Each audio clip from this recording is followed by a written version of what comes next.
Hey everyone, Jason Camps here from C Squared Racing, and I just want to do a little video because it's time to change the oil in our Chevy Camaro that we use for autocross racing. You've probably seen it in a lot of our posts. It's essentially mostly a stock car. We really haven't done any mods to it, so the oil change is pretty much the same thing that you'd do on your passenger car. So I know there's a million videos out there on YouTube that show you how to change your oil, but for those of you with a Camaro, doesn't matter what car you have. It's the same process no matter what. It's just different things like the plugs at a different place, the filters in a different place, or parts are going to be different, things like that. But we wanted to show you this because we were about ready to put a new oil tank full of Performance Plus oil and a new Fram filter in there, and we're just going to kind of show you what we do. And so if you need help doing your own oil change, just watch this video and we'll show you how easy it is. Before we get too far, some things that you're going to want before you start, and make sure that you've got your draining pan here and a funnel for when you put the oil back in. Make sure you wipe them both down. If you want to keep your hands clean, just some basic natural gloves will be fine. You don't need anything too big. It's just to keep your hands clean so you're not worried about the expensive stuff. We've got our Performance Plus full synthetic oil that we use in this car. This car takes a 5W30. Whatever oil is appropriate for a car, make sure you have that. We've got a brand new Fram oil filter. This is the cartridge filter that this car takes.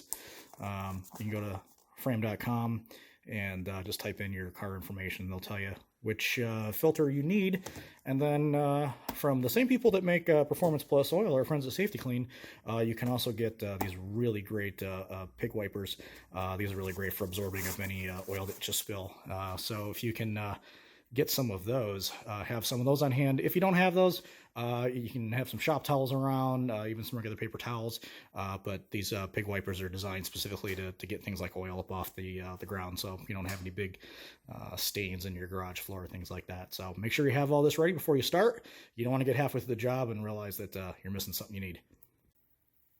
First thing we're going to do is pop the engine, or pop the hood, excuse me. Don't pop the engine. That would be bad.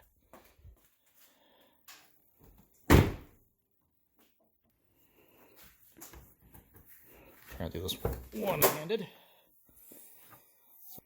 So now we got to take this engine cover off because, well, actually you don't have to take the engine cover off. You can just take the cap off. But it helps the oil drain if it's vented a bit. So we've found the oil drain plug underneath the car, this oil tank. Here's the plug right here. This particular car, it's going to be a 15 millimeter socket.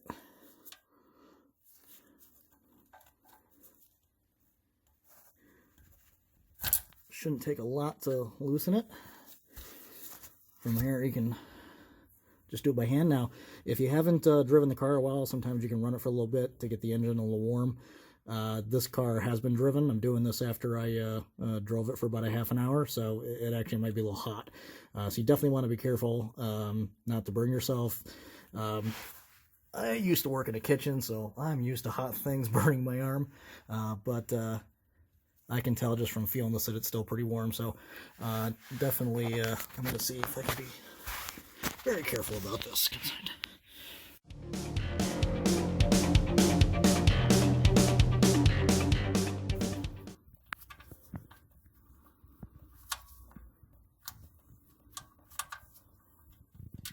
And there we go. Hey, that's not too bad. So move this back a little bit. So you can see it's coming out pretty well. It's nice and warm, so got a nice pour. There's a little bit dripping off the edge there, but for the most part we got a good pour. So we're just going to let this sit for a while and let that finish draining, and then we'll come back in a minute and show you how to do the filter. Me and Oliver are taking a break from the oil change. It's a Scritches break. Yeah. This is better than changing oil, isn't it? But you have to finish the job. Yep. So we're just checking on the oil, and it looks like it's just the last few drips. So we're going to give this just a little bit more, and then we're going to put the plug back in, and we'll fill her up. So we're ready to button the thing back up. So we're just gonna go ahead and hand tighten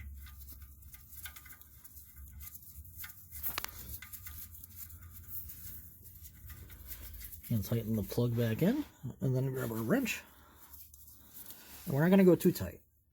We don't want to over tighten this. It doesn't need to be torqued.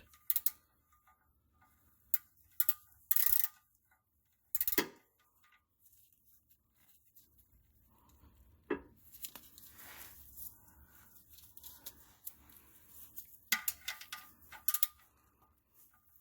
does help if you have your wrench set to the right setting. So just snug it, and that's all it takes. And now we're ready to put new oil in. Ollie has finally joined us. You have a lot of work to do, kid. Where are you going? Come back here. So now we're going to take the oil filter housing cover off. So we'll just grab our wrench here, and it shouldn't be too hard to get this off, depending on how hard I did it last time, which apparently I tightened it quite a bit last time. All right, give me a second.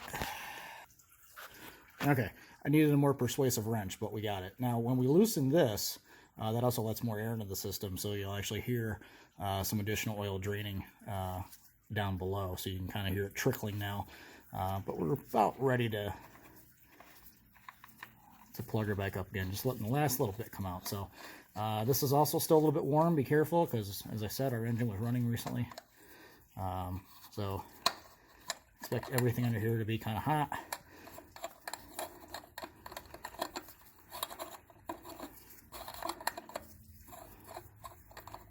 This is definitely warm.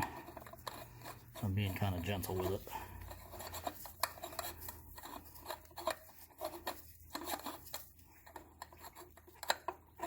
Well, it's actually got a little hose in the way. There we go. And that is the filter. It's going to stick to the cover in this case. Sometimes it'll stay down underneath, but you definitely want to let the oil drain. Sometimes you'll have filters that'll be pointing down, so you want to make sure the oil's out before you pull the filter, because otherwise you'll get oil dumped on you. In fact, usually you get a little bit of oil on you anyway, but you don't want the full volume. So with them pointed up like this, you don't have to wait until the car is completely out of oil. Everything should be draining down. But yeah, that's our old filter, our messy, dirty old filter. So we're going to get you out of there and put the new one in. So we popped the old filter out. It kind of snaps in there, so you just gotta yank on it and it'll snap right off.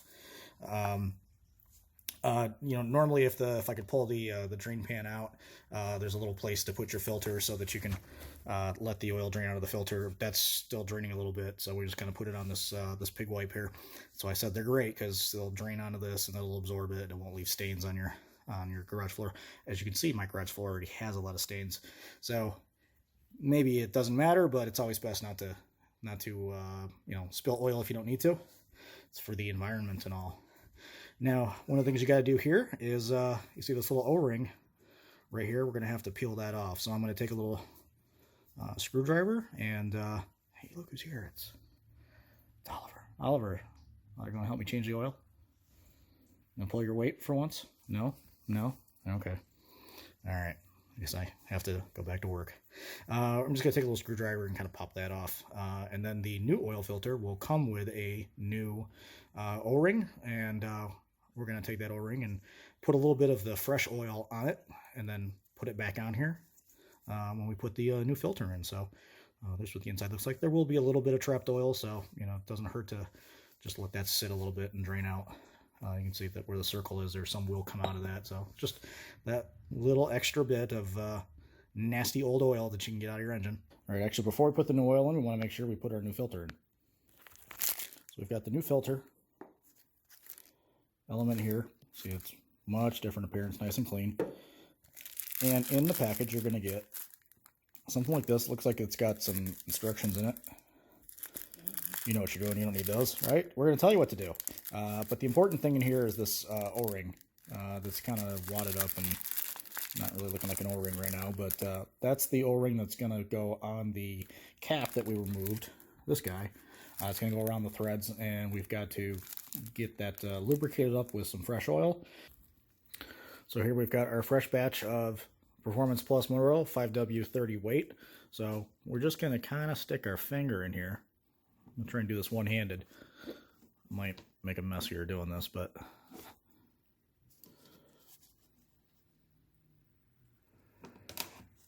just to get some oil on your hands. And then I'm going to put the phone down because I can't do this with one hand. So we just took, it's difficult to see, but I just took a little bit of oil on my finger and just ran it around the O-ring just to get a nice little coating on it so that it'll seal better. And we're going to go ahead now and put this around the cap. So we've put the new seal on the cap and make sure it goes in the groove that goes all the way around. And we went ahead and popped the filter in. This one, both ends look the same, so you can pop it in either way. Just press down until it kind of snaps into place. Sometimes they do go in a specific way, so be sure to check that just to make sure. In this case, it's not something you have to worry about. But now we can go ahead and fit that back in there, and you got a little tube here you gotta kind of move out of the way, but go ahead and insert that back in and hand tighten it, and then, as I said, we'll go ahead and torque it down with 25 Newton meters, but you'll see that really isn't anything. So we've got our traditional beam style torque wrench out here. So I mentioned it was 25 Newton meters. That's about 18.4 pound-feet of torque. So if you look down here on the meter, that's pretty low. This goes up to about 150. So we are just going to go ahead and tighten this until that says about 18.4, and you're right there. I mean, that takes nothing. So like I said, a lot of people don't use torque wrenches on these. A lot of people just get them hand tightened and just give it a couple extra little goes on the wrench, but that's good. That's sealed up. That's as good as it needs to be. So what you're going to want to do at this point is you're going to add a little bit of oil. You're going to check the dipstick. Make sure to wipe it clean before you check it. As water runs down, or I'm sorry, as oil runs down through the fill tube, sometimes it'll pour onto the stick. So and you'll get sometimes the channel that the dipstick goes down into will get oil along the side. So be real careful that you're not getting splatter oil.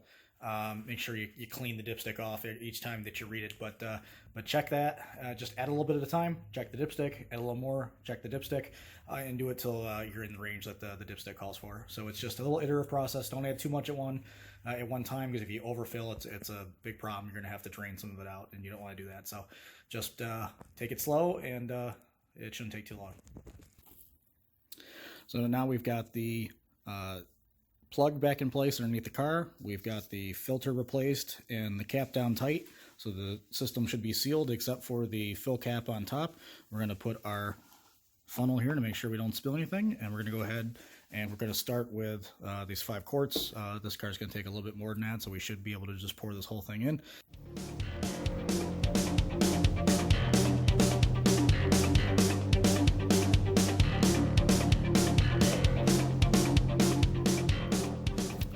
We've put that 5-quart jug in. Now we've got another 1-quart bottle here. We're going to go ahead and put that in just to top it off. And as we start to get closer, actually we're going to finish this one off. This wasn't full. This was from my last oil change. But then we're going to check the dipstick and just see where we're at level-wise. So I know you probably can't tell on the picture here, but the oil level wants to be in that middle range. And we're just a little bit above halfway. So we're going to go ahead and now close it up. We're going to run the car for a couple of, I don't know, maybe a minute, and let the oil filter fill up. As the oil circulates around, it'll saturate the oil filter, and then we'll have to add more after that to replace that volume of oil. So let's do that right now. It also gives us a chance to make sure that we've tightened everything up correctly. While you're doing this step, you want to look underneath the card and just make sure nothing's dripping. If there is, obviously, you got to go in there and make sure that you have tightened everything up correctly and you haven't cross-threaded anything. Hopefully, if you've done everything right, it should be dry. So we're just going to start the car.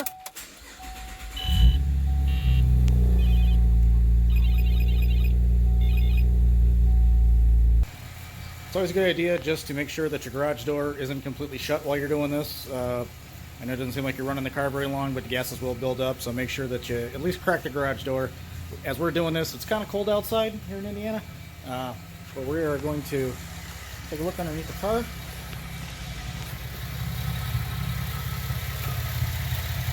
Grab the flashlight and just make sure we don't see anything dripping.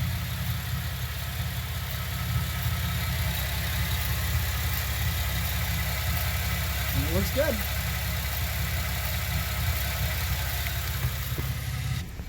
And while I've got the car running, I just wanted to mention, if you have an oil life monitor in your car, make sure you reset that.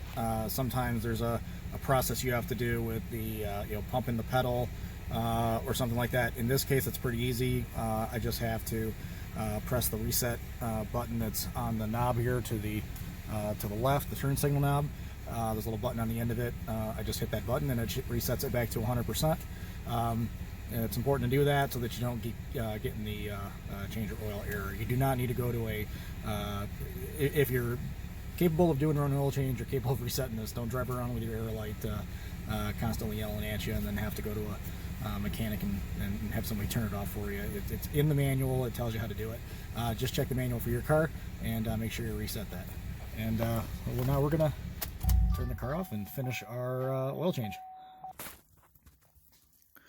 So I just checked the dipstick again, and sure enough, you can see it's pretty dry. So we're gonna have to add more oil. So that's a good sign. That means that the oil filter did go ahead and suck up the oil like it was supposed to. So let's grab another container of oil and finish this off. So we're all set. We've topped it off. It just took a couple extra pours, and we got it back on the dipstick where it needed to be. So we're good to go. We're gonna button it up. We've reset our meter. We've tightened everything down. We've checked it for leaks. And we're good to go. That's it for the oil change. You didn't do any of the work tonight. You were a slacker. So I hope this video has been helpful. I hope I was able to show you that doing your own oil is really, really easy. So it's not a big chore at all. It's very rewarding to do it. If you've never worked on your own car, it's a great first step. Once you learn how to do this, hopefully maybe working on your car will be a little less intimidating, and you'll want to try and do other things yourself as well. So you can save a ton of money. It does take some time, but if you love cars, it's some great quality time with a car. They're not just always about driving them, working on them, cleaning them, things like that. People that are really real car enthusiasts, we love those things too. We love spending time in the car even when we're not driving it. So if you get a chance to see us in any of our public events this year, we'll have this car out, and we'll have some cool stuff to give away, usually to kids and anyone else that's there. So hopefully you get a chance to see it. You can let us know that you saw this video. But yeah, I hope this helps. I hope that this helps you get through your first oil change. I've got some cleaning up to do around here. I got some old oil to dispose of. That's where our friends at safety-kleen come in. But if you're not set up with safety-kleen, if you take your used oil to a local garage or on a parts store, a lot of times they have programs that they'll take it for you. Don't just dump it. Don't put it down the drain. Don't put it in the yard. That's bad for the environment. Find somebody. If you have a local safety-kleen office, give them a call, and they'll tell you how to go about taking care of it responsibly. So do that. I've got to go take care of this now, clean up my oil, get this car down off the ramps. But you don't need to see me do all that. So while I'm working on that, go have a good rest of your day, and I'll see you on the next one. Bye, everyone.